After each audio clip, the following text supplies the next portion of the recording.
আজ বাজার থেকে মাটির একটা পাত্র কেনা হয়েছিল। এই পাত্র অ্যাকচুয়ালি এর নাম কিন্তু আমি সঠিক জানি না। যদি আপনাদের কারো জানা থাকে আমাকে অবশ্যই কমেন্ট করে জানাবেন। আমাদের এখানে কিন্তু আমরা সরা বলে চিনি একে।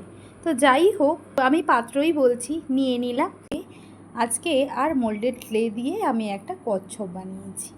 তো আমি এই পাত্রটা কিন্তু বাজার থেকেই কিনে এনেছি। তো সেখান থেকে মাত্র 5 টাকা দাম।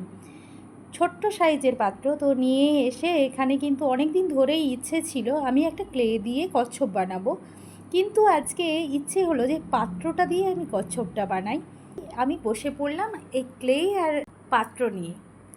প্রথমেই পাত্র, তার সঙ্গে মোল্ডেড ক্লে নিয়েছি, আঠা নিয়েছি, এখানে রং তুলি তো অবশ্যই লাগছে। তো সব কিছু মিলে কিন্তু প্রথমে আমি একটা একটা করে পা, মাথা আর লেজগুলো সব রেডি করে নিয়েছি। তারপরে আঠার সাহায্যে এগুলোকে আটকে দিয়েছি। এবার চোখটাও রেডি করে তার ওপরের অংশটাতে, যেখানে আমি এই পাত্রটা নিয়েছি তার ওপরে একটা একটা করে এখানে মোল্ডেড ক্লে দিয়ে আমি প্রথমে সবগুলোকে বসিয়ে দিয়েছি।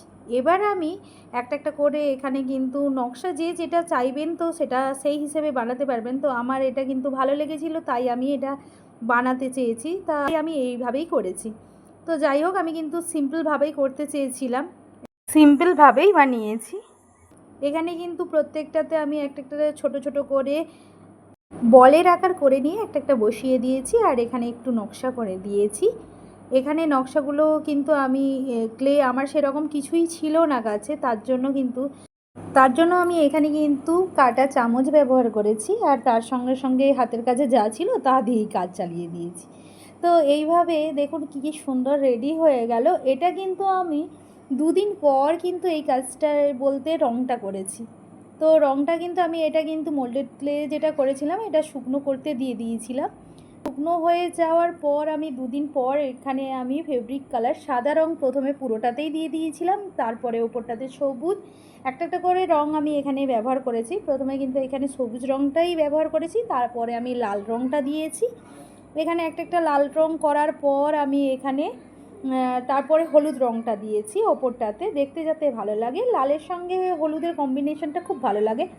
আর পুরো বডিটাতে আমি কিন্তু গোল্ডেন কালার দিয়েছি, কারণ আমার কিন্তু গোল্ডেন কালারের কচ্ছপ দেখতে খুব ভালো লাগে, আর কচ্ছপ নাকি ভীষণ শুভ।